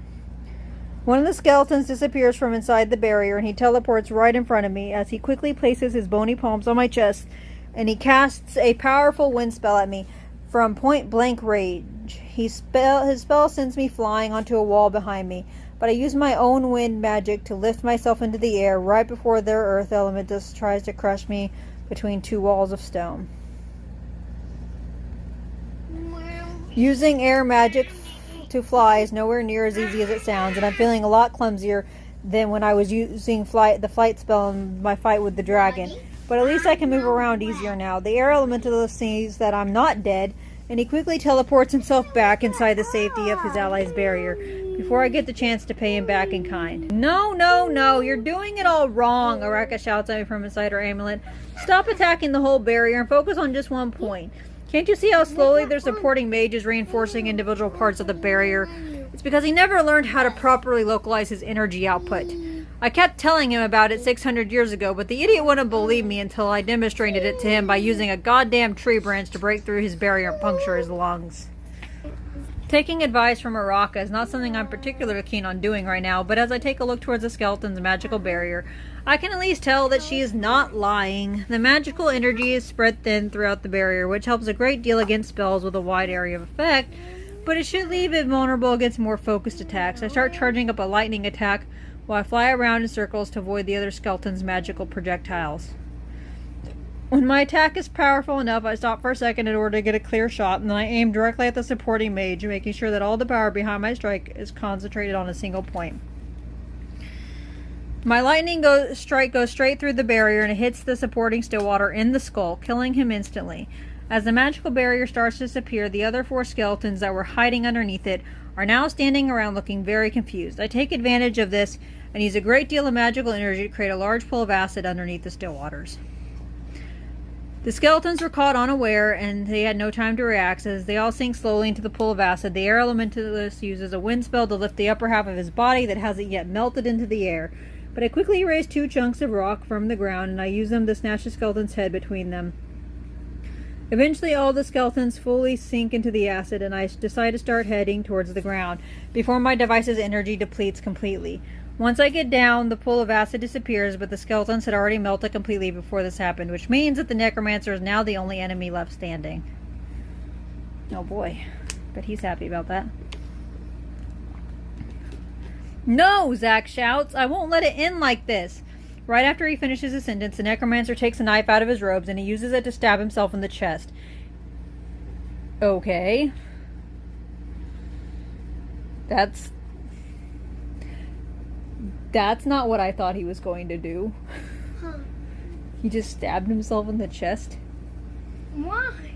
I don't know. You made him commit suicide, Mom. +1 suicide point. He then gets enveloped in a bright red light, and soon afterwards he starts turning into ashes. The god of death shall have his prize, Zack says just before he draws his last breath. As we all gather around to look at the pile of ashes that the necromancer has turned into, Hadrick starts to laugh. As far as final words go, I've heard better, the dwarf says. That wasn't just some empty threat, Luna says while she looks around frantically as if she were expecting something to blow up. That thing he just cast was a sacrificial spell, a kind of spell that requires the death of its caster as payment in exchange for providing effects that would not be obtainable through normal means. The curse of death that the ogre shaman cast on me before we left the fort was also one of these spells. This isn't over yet. Relax, Hadrick says. If his all-powerful Stillwater skeleton's gonna kill us, what do you expect him to do after he's already dead? That's some tough talk coming from someone who couldn't even identify an obvious weakness in their enemy's defenses, Araka says. You all would have been toast if it weren't for me. I'm the one who saved all you losers. Where's my reward for that, huh? Oh, I've got your reward right here, Hadrick says as he grabs Araka's amulet from Flower's neck and he starts spinning it by the chain. Wait, Flower says, don't do that. Didn't I tell you that she has motion sickness? Really? Hadrick says with a grin as he continues to spin Araka. Huh. I guess it must have slipped my mind.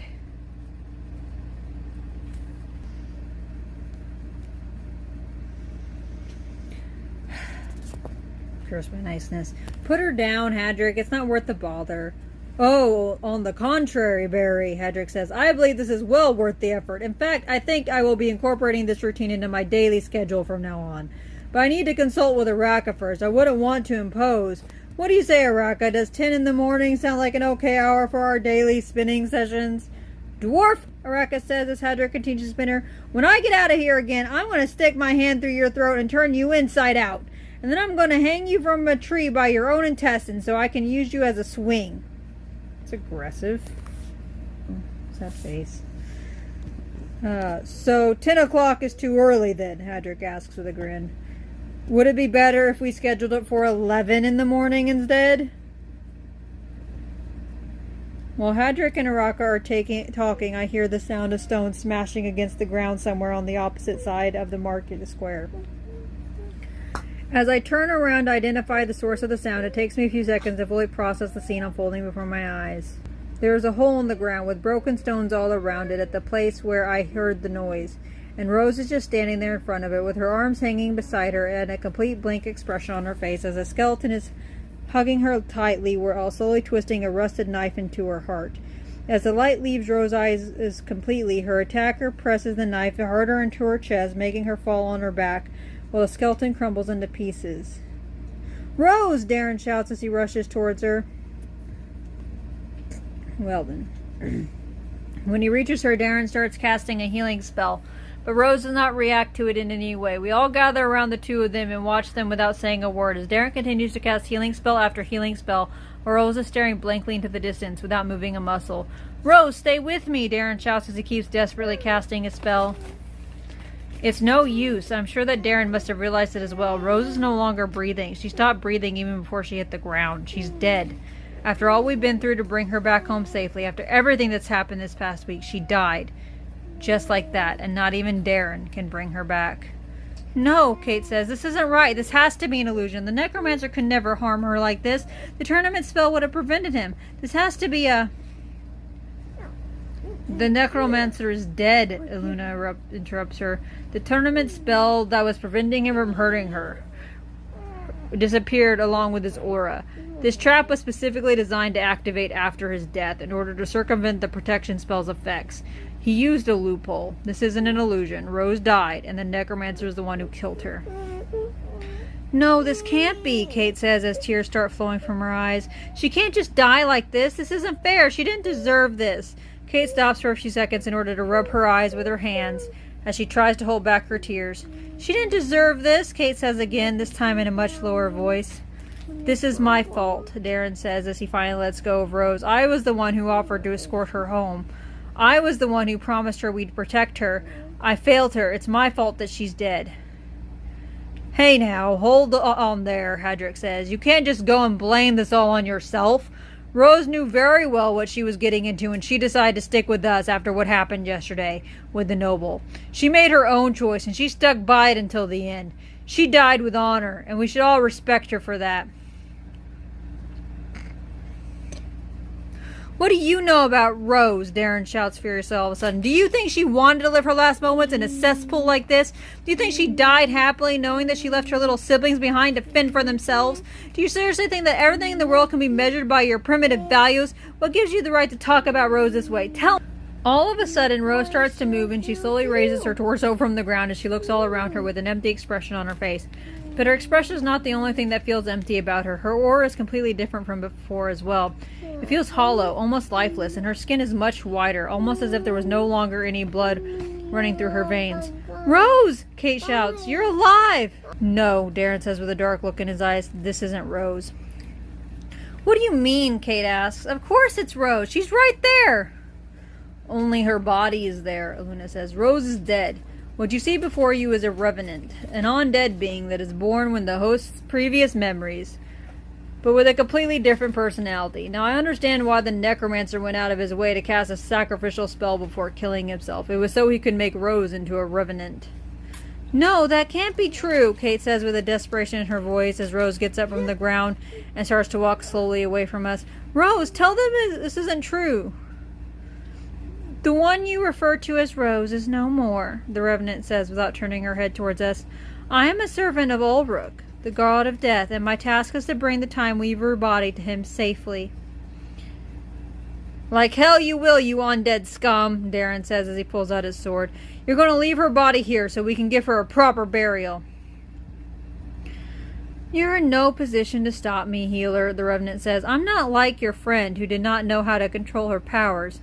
I only have to freeze time for a few hours, and from your point of view, it'll be as if I'd teleported out of the city.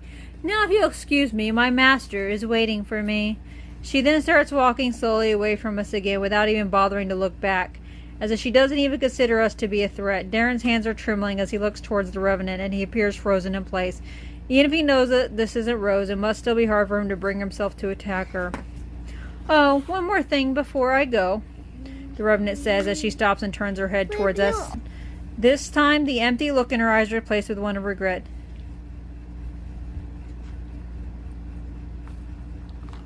"Take care of the kids for me, will you? I don't think that I'll be coming back to that house anytime soon."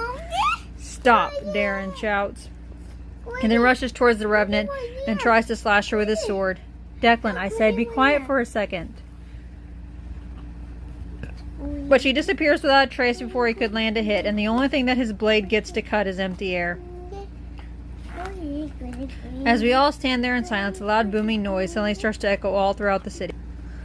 The sky above us then quickly gets filled with very large holographic screens as people are slowly starting to open their windows in order to get a look, even if they seem to be scared to come anywhere near us. It appears that all the screens are displaying the same thing, which is to say a gnome with messy hair wearing protection goggles and an oil-stained lab coat who is currently fiddling with some wires in some kind of workshop while he's humming a joyful tune. After a few more seconds of humming, the gnome suddenly looks towards us, taking off his goggles, and he glues his face to the screen. "How peculiar," the gnome says as he backs away from the screen. "How very peculiar. I could swear that I've already connected these wires 1,000,000 times before, but I've never seen the red light turn green until now. Well, no matter. Can everyone hear me?" There is a pause in which we can hear a low murmur coming from the people watching the screens from their windows. "Wait, what am I saying?" the gnome says. "This is a one-way transmitter. Even if you answer me, I won't be able to hear you. Okay, here's what I'll do. I'm going to go ahead and read you this little speech I've got written here on the parchment. If nobody can actually hear me, I'll just read it again some other time. Now, where did I put that blasted parchment?" The gnome disappears under the screen for about 10 seconds, during which the murmur in the marketplace intensifies. "Well, I could swear I had it around here somewhere," the gnome says as he comes back from under the screen. "No matter, I'll just improvise then." The gnome clears his throat before he continues. "Ladies and gentlemen," the gnome says, or should I just be saying gentlemen in this case, since there aren't any women mages. "Gentlemen and gentlemen, welcome to the Magium tournament. I am Magk, the King of Thilius, and I have a public announcement to make. First of all, I would like to begin with an apology to all the mages that have joined this tournament. When you first arrived on the continent, you were all told that you'd be receiving your objectives privately. But unfortunately, the device that was supposed to be relaying these messages to you broke shortly after your arrival. I've been trying to fix it ever since, but given that a whole week has already passed, I decided to use this old transmitter as a temporary solution until I managed to get the original device to work properly. Normally this transmission should be reaching all the cities of Varathia and even some areas in the wilderness, but since I can't guarantee that every single mage on the continent will be seeing this, I would like to ask you all to pass this information to your fellow participants who missed the announcement." The gnome clears his throat again. "And now that the introductions are out of the way," Magk says, "I believe it is finally time to give you what you all have been waiting for." The gnome grins. "Your first objectives," he says. Well then.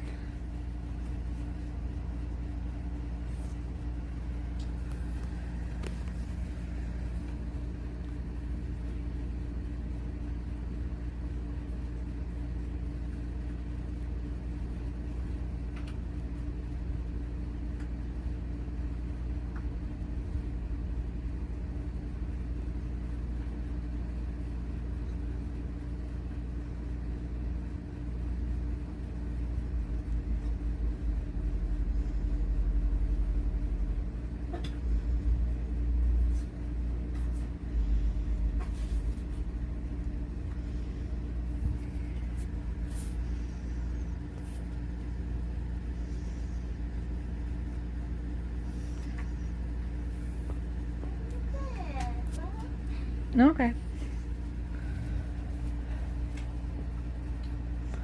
Well, that's that then, I guess. Huh. Kind of sad that Rose died. Well, damn. Alright, that'll be it for this one. Go out and spread love because I've always wins. Bye.